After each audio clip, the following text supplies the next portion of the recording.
Hello, in this session we will look at one more important way of traversing a graph. We have already seen breadth first search and depth first search. We look at another procedure called minimal spanning tree, and which has many applications in real life problems. So, we define what is called a spanning tree. So, given a graph G, a spanning tree as name indicates is a tree. So, has n minus 1 edges such that all the vertices of the graph are visited, are traversed by this tree. So, spanning tree is a tree with n minus 1 edges or v minus 1 edges that connects all the vertices of a graph. In this particular example, you can see that the red path connects all vertices. Right. So, if you look at starting from B, then we traverse from B to A and then A to H to G to F to C to D to E. So, if you traverse this particular path or route, we see that all the vertices of the graphs are visited, or it connects all the vertices of a graph. And if you count the number of edges, it is 1, 2, 3, 4. So, if you see that there are 7 edges, whereas the number of vertices in this graph are 8, or probably if you count precisely, the number of vertices are 1, 2, 3, 4, 5, 6, 7, 8, 9, and the number of edges is the tree is going to have is 1, 2, 3, 4, 5, 6, 7, 8. Okay. So, there are 9 vertices and 8 edges. So, spanning tree is a tree which you can say spans the graph. Given a graph, the spanning trees are not unique. That means, you can have different spanning trees for a given graph. In the previous example, if you drop the edge B A and replace it by the edge B H, then we see that this also happens to be a spanning tree for the graph G. Similarly, there could be many other ways of having a spanning tree. So, the spanning tree of a graph is not unique. Now, we know that if your graph is representing some real life application, then the edges are going to carry some weights. For example, if it is a route network, it could be the distance, or it could be the fuel required, or it could be the cost associated. Or if there are network graphs, then it could be the bandwidth between two vertices or two nodes. So, in applications, your graphs are going to have edges which are going to have cost associated to it, which we are going to call as a weight of that edge, and such graphs are called weighted graphs. Now, if Cij is the cost associated with the edge Vij, then the minimum spanning tree is a spanning tree such that if you sum all the cost of the edges, that is going to be minimum of all such costs of the spanning trees. So, minimum spanning tree is going to be set of edges such that summation Cij, so that Eij belongs to the spanning tree, the cost is going to be minimum. So, this can be looked as an optimization problem, where we have many solutions to a problem. To each solution there is a cost associated, and we are interested in finding a solution which has a minimum cost. In this example, the spanning tree which is marked by the red path happens to be a minimum spanning tree. The problem is to find, given an arbitrary graph G, a minimum spanning tree for this graph. A brute force way of solving this problem is to list down all the spanning trees, compute their costs, and find the one which has the minimum cost. This brute force way of working, though simple to understand, is not easy to compute. It is not easy to compute all spanning trees of a graph. So, the brute force way is not a efficient way of finding a minimal spanning tree. We are going to try to find algorithms or procedures which is going to find minimum spanning trees of an arbitrary graph in an efficient manner. So, we look at a generic algorithm to do this and then look at particular cases of this generic algorithm. So, the procedure of building a minimum spanning tree manages a set A that is always a subset of some minimal spanning tree. That is, we try to create a set A which is always a subset of some minimum spanning tree, and at each step of our algorithm we try to add an edge such that when we add this edge to the set A, it also happens to be a subset of a minimum spanning tree. The edge u v that we are going to add at a particular step is called a safe edge. In the sense, it is, if it is added, we still remain a subset of a minimal spanning tree. So, the generic minimum spanning tree that we are going to look at will begin by a set A which is initially empty, and we keep on adding an edge, a safe edge to this set until we find a spanning tree. So, the generic algorithm is initially A is going to be empty, and while A does not form a spanning tree, we are going to find an edge which is safe and add it to A. As soon as we get a spanning tree, we return A, that is the set of edges that has been added in this procedure. What one can prove is that this generic algorithm is going to produce a minimum spanning tree. That is, this idea of adding safe edges at each instance gives us a minimum spanning tree. We are going to look at two ways in which this safe edge can be added to the set A. So, we are going to look at two specific algorithms, namely Prim's and Kruskal's algorithm, which differ in the way a safe edge is added to a set A. Both are going to follow the same generic way of growing a minimum spanning tree. They are going to differ only in how the safe edge is going to be added to the tree or to the set A. There are two crucial properties,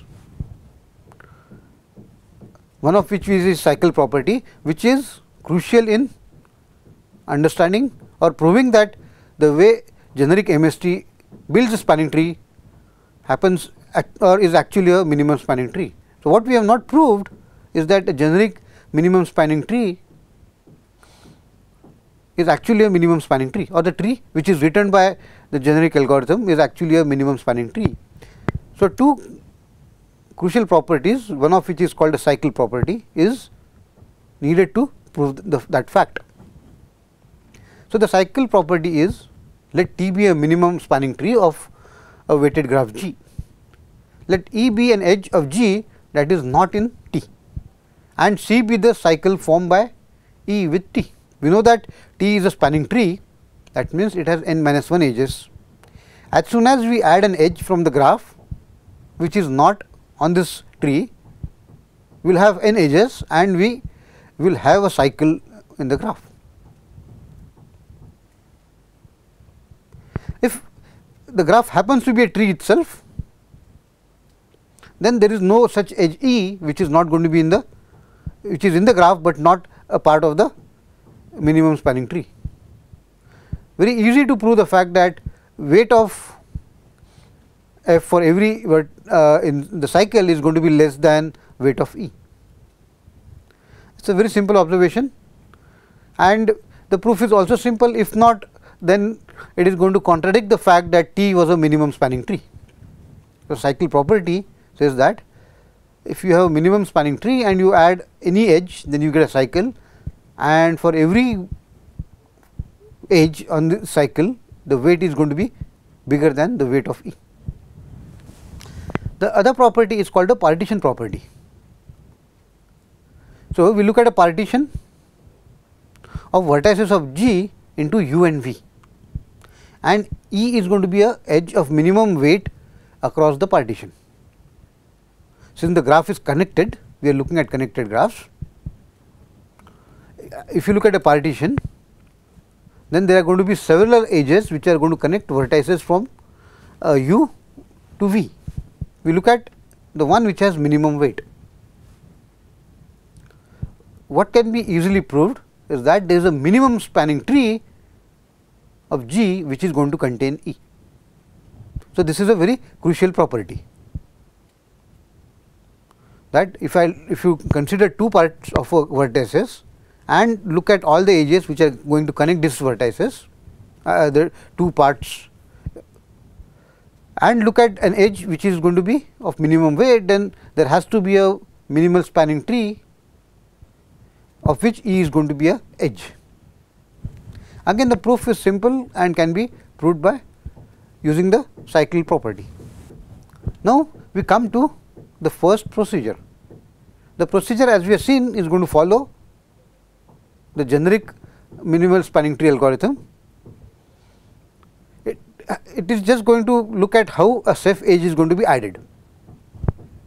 So, this algorithm first initially discovered in 30s by Jarnik and again rediscovered for applications by Prim. So, either it is called just Prim's algorithm or also called Prim-Jarnik's algorithm. In this algorithm, we pick an arbitrary vertex. So, we start arbitrarily with a vertex and grow the minimum spanning tree as a cloud of vertices starting from S. We store with each vertex V a label dV, which is the smallest weight of an edge connecting V to a vertex in the cloud. So, as we start with, for every vertex V, we store the label dV. At each step of the algorithm, we add to the cloud a vertex U outside the cloud with the smallest distance label. We update the labels of the vertices adjacent to U, correct. As soon as we add U to our spanning tree, all the vertices which are adjacent to U, their labels have to be updated. So, the pseudocode of the Prim's algorithm is, we first initialize a priority queue which is going to have all the vertices of the graph. Now, for each U in this priority queue or for each vertex, initially we are going to label, since they are not part of the minimal spanning tree, we are going to label them as infinite. That means, they could be as far as possible from the initial A. The root is going to be given the initial value as D, R equal to 0.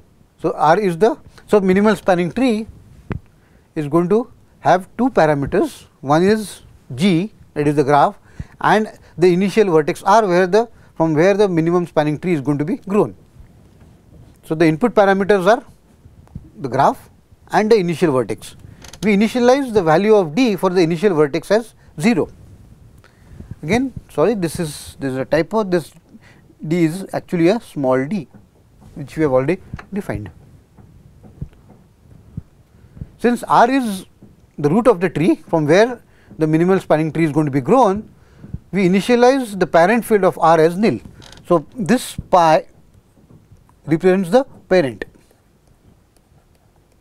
Remember, building a tree would mean also for every node to identify its parent. So, for a root, initially the parent field is initialized to nil. Now, you extract until the queue is not empty, the one which is going to have minimum D value, and for each V which is in the adjacency list of U, we are going to update the D values. and update the parent of V to be U. Let us illustrate the Prim's algorithm using an example.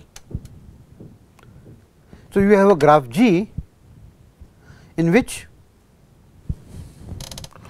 the root has been initialized to this point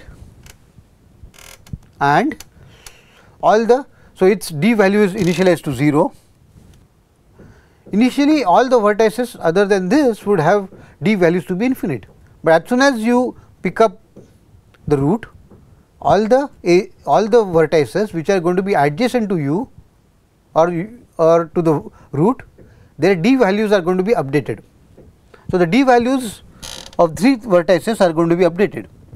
So, this is going to be updated by this. So, this is the D value of these vertices. So, B, C and E are adjacent to the root. So, their D values are updated. The D values for other 2 vertices has been remains infinity, which were as done at the initialization of the procedure. Now, once we have identified this, we add a vertex which is not in the correct. So, this is your set A. Now, this set initially is A. Now, we look at all the vertices which has a adjacent vertex in A. Right. So, we look at all vertices which are not in A, but are adjacent to some vertex in A, pick up the one which has minimum weight and add it to the set A. Right. So, what we are doing is we look at all. So, B, C and E are vertices which are not in A, but which are adjacent to a vertex in A. Now, the one which is going to have a minimum value is going to be added to the set A. So, within this you are looking at all the D values. So, this is 2, 8 and 7. So, we are going to add B to our set A. So, our set A now has grown to this larger. So, we have added a safe. So, in this case this edge from B happens to be a safe edge and is added to A. Once we do that, now we again update all the values of D. So, now our A is this. So, we look at all vertices which has an adjacent vertex in A. So, that is going to be now C, E and also D. Now, D is going to be updated to 7. The D value of E does not change, but the D value of C now is going to change. Initially the D value of C was 8, because it was adjacent to A and it was adjacent to only a vertex, this vertex which is in A. Now, C is also adjacent to vertex B and also to vertex A, both are in A. So, we will update this to one which is going to be the smaller of them, which is 5. C is adjacent to B, which is in our set A, and the D value, this is going to be 5. So, from the D value of C in the first step, which was 8, has been updated to 5. Right? That precisely is done at this level. So, if you look at this, so if we have this fact, if we have W of u v is less than d v, then we are going to update the value of d v to W u v, and that precisely has happened in the second step, where we had to update the d value of a vertex to the one which is lesser than the earlier value. Now, we continue with this procedure. Yeah. So, now we look at the d values again. So, the d value at C is minimum. So, we add this again to our cloud. So, now A is going to have these 3 things. So, we now again update all the d values. So, we look at all vertices now which are not in A look at vertices which are adjacent to it and try to adjust the d values. So, we see that this d value is not changed because this is adjacent to this, but this 9 is happens to be bigger than 7. So, this d value has not changed. This vertex, if you see, still does not have an adjacent vertex which is part of A. So, its d value still remains to be infinite. So, we add now this edge to the graph, correct. So, in each first step we had added this, then we had added this. So, then we added this, and now we are going to add this, correct. So, at this stage our spanning tree is going to have this 1, 2, 3 edges, and now as soon as we add this to our set A, this vertex becomes adjacent to a vertex in set A. So, its d value is updated, its d value is updated to 4, and so we also add now this to our set A, and the procedure is completed by adding the last vertex.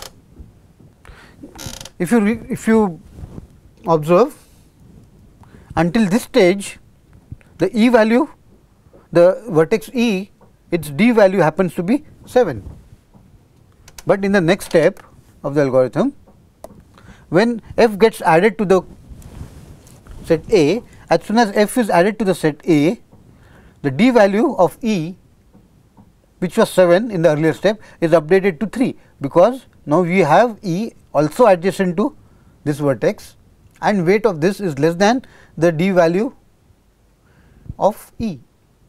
So, this has been updated to 3, and that precisely returns us the spanning tree, which is a minimum spanning tree. Now, we look at the second algorithm, which is called Kruskal's algorithm, which differs from Prim's algorithm in the way a Ceph edge is added to the set A. It is based on the generic algorithm, differs from Prim's algorithm in the way a set edge u v is going to be added to our set A. The algorithm was proposed by Kruskal in 50s or late 50s. It starts by choosing an edge in the graph with minimum weight and successively add edges with minimum weight that do not form a cycle with those edge which have already been chosen. The key algorithm, the key point always is to add an edge which does not create a cycle with the edges which has already been chosen.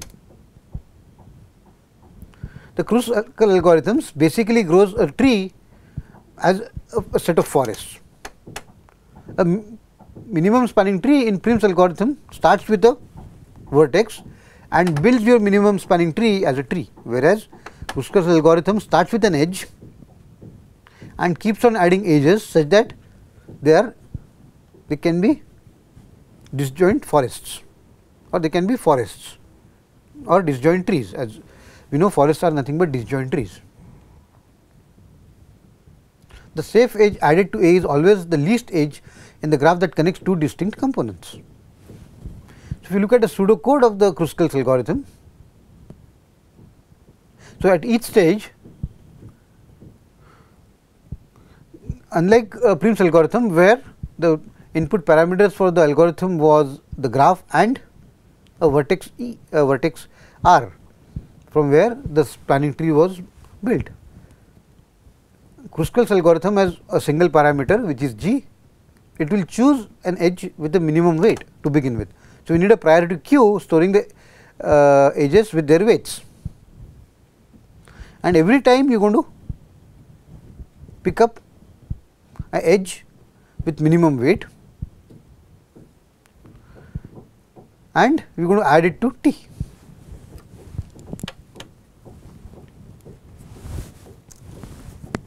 Let us illustrate this with an example. So, we have a graph which is representing a map. So, we have cities and the routes between the cities given by their weights, which could be the distance or the time or anything. So, the algorithm begins by adding an edge which is of minimum weight. So, you search, so all the edges are going to be put in a priority queue. From that priority queue, the minimum is going to be extracted and would become the first element of set A. So, we are going to have this particular edge into A, and the procedure is just simply going to continue like this. So, you will next pick up an edge which has the minimum weight, which happens to be this, and we see that this edge does not form a cycle with the edges which has already been chosen. So, key property in choosing an edge is to see that it does not form a cycle with the edges that are already in the set A. You see that does not form, so we choose it and we continue the procedure. Next we add this edge. Again we observe that this does not form a cycle. Keep on doing this. Next we choose here, which is of minimum weight. So, we can see now this is that we are growing our spanning tree as a forest. Until this stage, it so happened that our set A actually represented a tree, but now this is an edge which is not, which is completely away from the set A, which was in the earlier stage. So, we are growing our spanning tree as a forest. Now, the next after 337 we see that it is 621. Right. So, we add it to our set. Now, we see that the next edge with minimum weight is this, but as soon as we add this to a graph, it creates a cycle, correct. As soon as we add that edge of weight 740 to our graph, it creates a cycle in the graph with the edges which are already presented in, which are already present in A. So, we do not choose that, we go to the next one which is going to be minimum, which is 802, and add it to the graph, correct. So, that property has to be checked at every point, whether you reach a cycle or not. Again the next, as we see, is 849, but it forms a cycle with the edges which are already present in T. So, we decide not to add it to the graph, add it to the spanning tree. Again we will keep on doing this. Next is also creating a cycle. So, again we decide to skip it, and then we get precisely this edge which does not create a cycle. So, we add it to the spanning tree. So, continue this process until you add n minus 1 edges to A. The terminating condition in this, as is in Prim's algorithm, is as soon as you have n minus 1 edges in A, you stop. So, we see that after you have n minus 1 edges, what you get is a spanning tree which is going to be a minimum spanning tree of the graph. If you look at both the algorithms, Prim's and Kruskal's, they are both specific or particular cases of a generic minimum spanning tree. Now, if you go back to the generic minimum spanning tree algorithm, okay. So, this is the generic minimum spanning tree algorithm. Now, if you look at the strategy that we are using, either whether it was the Prim's or Kruskal's, we added what is called a safe edge at each type. So, at each time a safe edge was added to the graph, and safe edge meant that what you have added will still be a, with that added edge, a subset of some minimal spanning tree.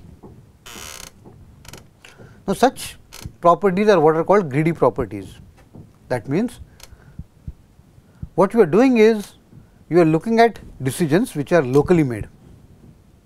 Remember, we are trying to solve an optimization problem. Right? An optimization problem is to find a global optimal solution, that is a solution with, in this case, such that it is a spanning tree with minimum weight.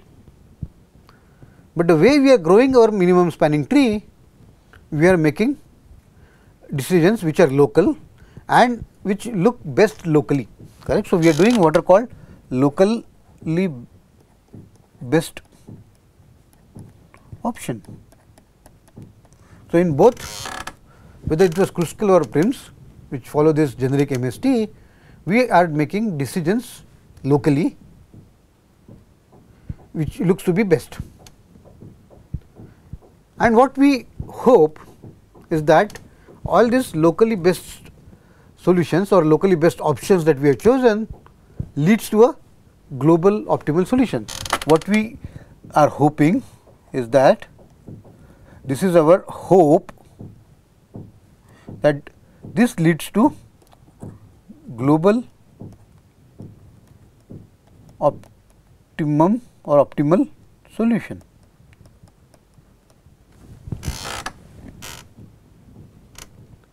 Correct. So, just repeat once more, we are hoping that the local best options actually works well and we at the end we achieve a global optimal solution. This hope is actually proved by using a few properties that we have seen, but when we did the procedure, it was believed that this is going to happen. Algorithms which are based on such choices is called a greedy algorithm. Greedy because you are trying to grab a best local solution. Now, this greedy algorithm is a very important design strategy used for solving many problems.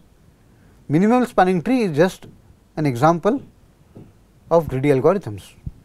As we did not prove, but observe that can be proved using the properties that this greedy